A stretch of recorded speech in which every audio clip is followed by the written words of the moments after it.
Bonjour, c'est Thibault Lambert pour Code Source, le podcast d'actualité du Parisien.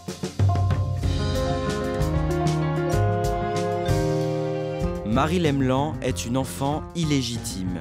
À 29 ans, après des années à se sentir malheureuse sans savoir pourquoi, elle découvre que son père n'est pas son père biologique. Elle est en réalité née d'une union entre sa mère et un autre homme, une union restée secrète pendant toute sa vie. Marie a aujourd'hui 42 ans et dans un livre paru au mois d'octobre, elle raconte ce qu'elle décrit comme le syndrome du bâtard, ce sentiment de malaise et de honte qui l'a longtemps habité et son combat pour s'en débarrasser. Marie Lemelin se confie dans Code Source au micro d'Ambre Rosala.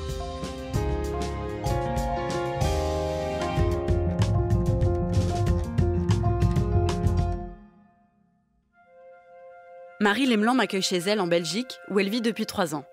Elle est grande, mince, avec des yeux très bleus et des cheveux blonds coupés au carré. Elle habite un joli appartement de Bruxelles avec ses 2 enfants, mais elle me raconte que c'est en France qu'elle a grandi. Marie est née le 3 décembre 1978 à Rouen, en Normandie, où elle a été élevée par ses parents, avec ses 2 grands frères de 8 et 9 ans de plus qu'elle. Je grandis dans un milieu plutôt petite bourgeoisie de province, avec des parents professeurs de médecine et de droit, et voilà, dans un foyer plutôt stable, une jolie maison. Je ne manque d'absolument rien en termes de besoins matériels. Par contre, je sens qu'au niveau affectif, il y a une espèce de vide entre ma mère et moi et dans la dynamique familiale entre mes parents, mes frères et moi, comme si quelque chose était un peu enrayé et avait du mal à se mettre en route. Ma mère et moi, on est, pour la plupart des gens de l'extérieur, on est proches, c'est-à-dire qu'elle me prend sur ses genoux, elle s'occupe beaucoup de moi, elle vient me chercher à l'école, elle m'aide à faire les devoirs, mais moi, je sens physiquement entre elle et moi une distance, comme un froid. J'avais l'impression que c'était la Sibérie avec ma mère, quelque chose qui nous sépare plus que qui nous rapproche. Marie me raconte que parfois, elle a l'impression que sa vie de famille est comme une pièce de théâtre, qu'ils répètent tous un rôle, mais qu'il n'y a rien de vrai dans leur relation. Mais elle ne dit rien de son mal-être qui s'installe, et à l'âge de 8 ans, elle développe des troubles obsessionnels compulsifs. Les tocs se calment à l'adolescence, mais Marie souffre d'agoraphobie et fait souvent des crises d'angoisse. Après son bac, elle s'installe à Paris pour faire des études de littérature et de langue. En août 1997, elle passe des vacances en famille, 1 an après être partie de chez ses parents, et son mal-être revient. À son retour à Paris, Marie développe des troubles alimentaires. Je mangeais le matin et puis après je mangeais plus. Je mangeais une courgette que je partageais une partie le midi et une partie le soir. Donc j'ai perdu du poids très très vite. Et donc je traînais un peu ma grande carcasse comme ça que je cachais sous des vêtements assez amples. Je l'ai dit assez tardivement à mes parents. Et je l'ai dit parce qu'une amie m'a conseillé d'aller consulter un nutritionniste parce que je commençais à avoir des malaises et à avoir tout le temps froid et à pas me sentir tout à fait bien. Et surtout, psychiquement, je me sentais mal. Je sentais que quelque chose essayait de remonter à ma conscience et que de toutes mes forces, mais contre mon gré presque et contre ma santé, je le repoussais et que je m'enfermais dans quelque chose qui devenait très très toxique pour moi, dont je pouvais ne pas me remettre. Et j'ai eu très peur de disparaître tout à fait. Donc j'ai accepté de rencontrer cette nutritionniste qui m'a tout de suite diagnostiquée comme étant anorexique et qui m'a beaucoup accompagnée, en m'aiguillant sur la piste d'une raison qui soit peut-être familiale, ou en tout cas d'une souffrance que je n'arrivais pas à exprimer autrement qu'en montrant un aspect de moi cadavérique. Et donc, ça a été la première à me permettre d'accepter et de reconnaître qu'il y avait une souffrance qui était là depuis assez longtemps, et que tous ces troubles que j'avais pu enchaîner depuis mes 8 ans étaient peut-être dus à une bonne raison. Il fallait juste trouver laquelle. Marie reprend du poids, mais les troubles alimentaires ne disparaissent pas complètement. Elle va voir un psychologue pour essayer de comprendre pourquoi elle va si mal, mais la première séance ne se passe pas bien et elle n'y retourne plus. À 20 ans, Marie trouve son premier travail en tant que bookeuse dans le milieu de la mode. Pendant plusieurs années, elle change régulièrement de poste, déménage souvent et a du mal à trouver une stabilité. Puis elle rencontre Mathieu quand elle a 27 ans. Et 1 an plus tard, Marie apprend qu'elle est enceinte d'une petite fille. Je vis la grossesse plutôt bien. C'est après la naissance que c'est compliqué parce que je regarde ce bébé que j'aime plus que tout, forcément, Et je ne sais pas si je vais réussir à créer un lien avec elle. C'est terrible quand vous êtes avec un homme que vous aimez, vous décidez de faire un enfant, tout se passe bien, j'accouche d'un bébé en pleine santé, et je me sens tirée en arrière, comme si créer du lien avec elle pouvait être dangereux pour moi et pour elle. Et tout de suite, je me projette dans un effet miroir assez troublant dans la relation que moi j'ai avec ma mère, mais je panique parce que je réalise que je ne sais pas quel est notre lien à ma mère et moi, et que je ressens de nouveau ce froid, et il est impossible que je reproduise quelque chose qui m'a finalement fait souffrir. Donc je voulais absolument sauver ce rapport à ma fille, cette relation à construire. Je ne voulais pas lui transmettre tout ce que moi j'avais subi. Sur les conseils de son compagnon, Marie accepte d'aller voir une thérapeute. Elle lui recommande de creuser du côté de sa famille pour savoir s'il n'y a pas un secret qui pourrait être à l'origine de son mal-être depuis toutes ces années. Sa marraine, dont elle est très proche, lui conseille d'en parler à sa mère. En juillet 2008, quelques mois avant ses 30 ans, Marie déjeune donc avec sa mère dans un restaurant parisien, sans vraiment savoir quelles questions lui poser. Je me sens comme une petite fille qui a très très peur de dire une bêtise ou de faire une bêtise. Et j'ai l'impression que je vais me faire sermonner. Parce qu'on n'a jamais eu ce genre de conversation avec ma mère, parce que je la sens loin de moi et que j'ai l'impression que c'est de ma faute. Donc je suis très très stressée. Finalement, je m'ouvre à ma mère et je lui dis, je crois que peut-être il y a des choses que tu peux me dire qui expliqueraient mon mal-être. Elle me dit qu'elle voit pas de quoi je parle quand je dis mais il y a forcément quelque chose. Et donc que je la vois vraiment rester sur ses positions et ne rien lâcher. Et après avoir posé plusieurs questions, je crois que j'ai dû balayer à peu près tous les secrets de famille possibles et inimaginables. J'ai d'abord eu peur qu'elle ait été agressée par quelqu'un, que moi j'ai été agressée par quelqu'un. Je me suis dit peut-être qu'il y a eu un enfant mort-né, ça peut être plein de choses, un secret de famille. Et en fait, je crois que j'ai tout dit, sauf l'enfant illégitime. Et tout à coup, je me suis dit, mais en fait, je pense que c'est moi le sujet de ce secret. Et donc c'est moi qui ai verbalisé le fait de lui dire « je ne suis pas la fille de mon père ». Et elle n'a eu qu'à répondre qu'effectivement c'était bien ça. Et ça a été un soulagement hallucinant parce que tout à coup, j'ai refait le film depuis l'enfance et tout à coup, j'ai compris que tout ça avait une raison et que je n'avais pas rêvé, que je n'étais pas givrée, que je n'avais pas imaginé tout ça. Et donc, j'ai été très soulagée.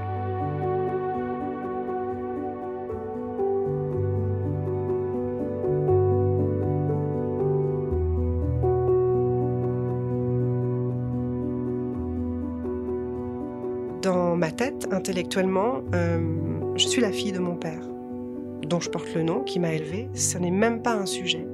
En revanche, je suis aussi la fille d'un autre. C'était absolument fondamental pour moi de savoir de qui j'étais née, quelle avait été l'histoire. Est-ce que ça avait été une conception sous contrainte? Qu'est-ce qui s'était passé en fait? Qu'est-ce qu'il y a juste avant moi qui explique que je sois au monde?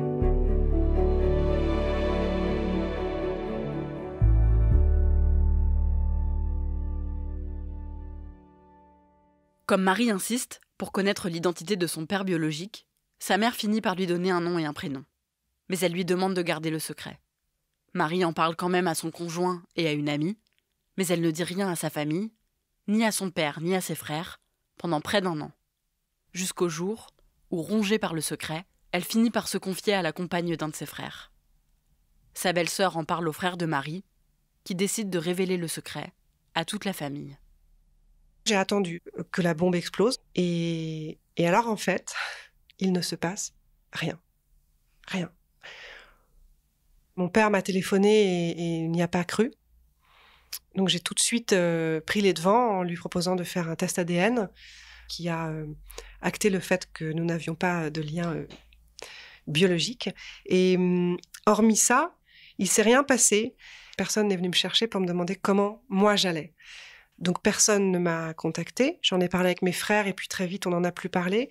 Et je voyais bien que on me faisait comprendre, non pas que ça n'existait pas, mais que bon, on n'allait pas non plus en faire toute une histoire.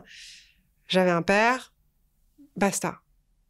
Et moi je n'ai pas su exprimer que je me sentais si mal parce que je traversais quelque chose, un trouble de l'identité généralisé où tout à coup je ne savais plus qui j'étais.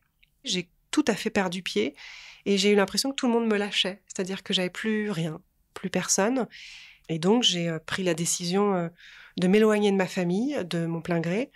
Pas par envie, mais parce que c'était moins pire que de retourner dans ma famille et de faire semblant que rien ne s'était passé. Ça, c'était absolument impossible. Une fois que le secret a été révélé à tout le monde, je ne pouvais pas venir avec mon conjoint, notre fille, et faire comme si ça n'existait pas, puisque moi, ça avait fait trembler toute mon existence. Et donc, sans que ça fasse de bruit, j'ai quitté ma famille. Marie et son compagnon Mathieu finissent par se séparer, mais ils restent en très bons termes. Marie tente de retrouver son père biologique et cherche régulièrement son nom sur Internet. Jusqu'à ce qu'un jour, après 3 ans de recherche, elle tombe sur une adresse mail qui semble correspondre. Et j'envoie un message un peu comme une bouteille à la mer sur cet email en disant voilà, j'ai ce nom qui m'a été donné par ma mère, j'aimerais rentrer en contact avec cette personne, est-ce que ce serait possible, est-ce que vous pouvez m'aider? J'ai juste une réponse qui me demande pourquoi, pas bonjour ni rien. Et donc j'explique vite fait que cet homme et ma mère ont eu une histoire et qu'il est peut-être possible que je sois née de cette histoire et que je veux juste avoir la confirmation. Et plus de réponse. Et quelques années après, c'est sur Facebook que je retrouve la trace de cet homme et donc que je contacte. Et cette fois, je vois une photo. Et je suis troublée parce que je trouve qu'il y a quelque chose... moi qui ne m'étais jamais sentie physiquement connectée à mon père, pas vraiment à mes frères non plus, tout à coup j'ai eu une espèce de choc. Ça paraissait possible en fait. Et cet homme m'a répondu. Bon, il y a eu quelques échanges un peu houleux, parce que imaginez-vous, une fille vous contacte en vous disant peut-être que je suis votre fille. Bon, ça doit pas être simple à entendre non plus. Donc j'y allais vraiment sur la pointe des pieds. Et donc finalement, j'ai obtenu un rendez-vous avec cet homme. Bon, à l'époque, je vivais à Paris et il me dit mais le seul problème, c'est que je vis à New York. Et donc j'ai très vite répondu mais il y a aucun problème. Donc j'ai très très vite trouvé un billet pas cher pour New York. J'ai cassé ma tirelire et j'ai dit ok, on se retrouve alors dans 3 semaines à New York. Le 29 mars 2013, Marie se rend dans un bel hôtel en plein cœur de Manhattan pour rencontrer à 35 ans son père biologique pour la première fois. Je suis arrivée dans cet hôtel très grand, donc je me suis un peu perdue dans les couloirs et puis en fait j'ai emprunté une allée qui menait vers le restaurant où on avait rendez-vous et puis je l'ai senti, cet homme en fait, à un moment donné sur ma droite. Il était dans une petite alcôve, il est grand, très fin, très classe. Physiquement je me reconnais, c'est-à-dire qu'on a la même silhouette et je le trouve très impressionnant. Et ça a été très vite, on s'est pris dans les bras. Je n'ai eu aucun mouvement de recul, je n'ai eu aucune hésitation. J'ai eu l'impression de retrouver quelqu'un que je connaissais. Et puis, donc, j'ai écouté cet homme me raconter, se souvenait très bien de ma mère, et me dérouler un peu son parcours à lui, qui faisait souvent, de manière assez étonnante, écho au mien. J'ai réalisé qu'on avait vécu à 150 mètres l'un de l'autre pendant 2 ans. J'aurais pu le croiser matin et soir en allant bosser.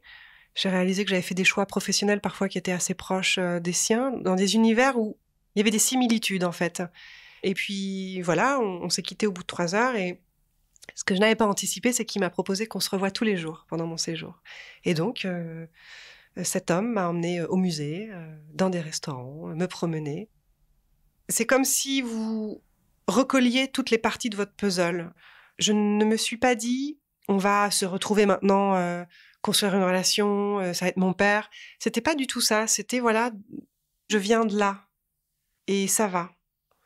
Je suis née à ce moment-là, en fait. Je suis née parce que il y avait plus de secret. Et en fait, tout à coup, les pièces se remettaient toutes en place. À son retour en France, Marie reprend contact avec sa mère pour lui proposer de se rencontrer tous les 3 avec son père biologique. Les parents biologiques de Marie se revoient et 35 ans après la naissance de Marie, ils retombent amoureux. La mère de Marie quitte son conjoint et s'installe avec lui. Mais Marie ne parvient pas pour autant à trouver sa place. Normalement, on devrait se dire, mais voilà, c'est super, mes parents biologiques se sont retrouvés. Même là, alors que mes 2 parents biologiques sont ensemble, je n'ai pas d'existence dans leur vie. Pourtant, je pourrais tout à fait intégrer, je pourrais très bien aller les voir, je pourrais créer des liens avec eux. Eux ne cherchent pas à créer du lien avec moi. Les rares tentatives que j'ai pu faire, on me dit que c'est compliqué. Et en fait, je n'existe pas dans cette vie-là. Parce que les conditions même de ma conception et le secret qui l'ont entourée pendant tant d'années me maintiennent dans une espèce de sombre pièce, au fond du couloir. On ne doit pas aller me chercher. Alors qu'il n'y a aucune raison aujourd'hui de me cacher, il n'y a plus de secret. Je reste la bâtarde.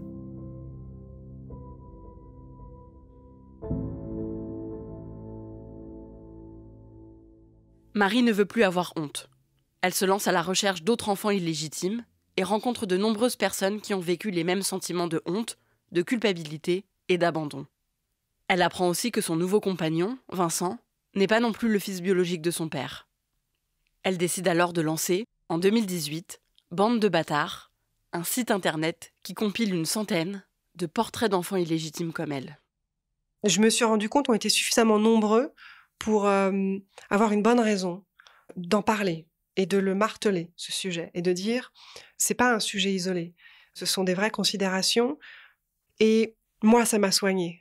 Parce que quand personne veut vous reconnaître et que vous avez des semblables qui vous disent mais j'ai tellement vécu la même chose et je comprends tellement, ça existe alors. On est reliés. Et donc, vous vous sentez pas tout seul.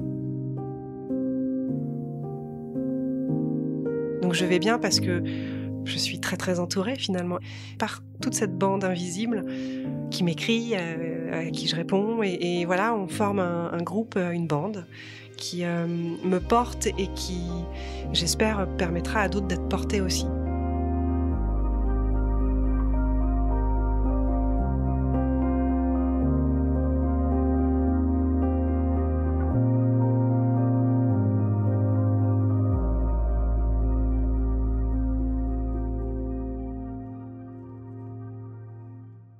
Ambre, l'histoire de Marie qu'on vient d'entendre est troublante. Aujourd'hui, elle ne parle donc plus à aucun membre de sa famille ? Non, elle n'est en contact ni avec ses parents, ni avec son père biologique, ni avec ses deux frères.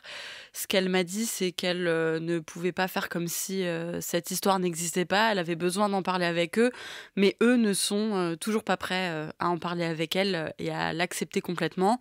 Donc ils se sont éloignés de manière assez naturelle finalement.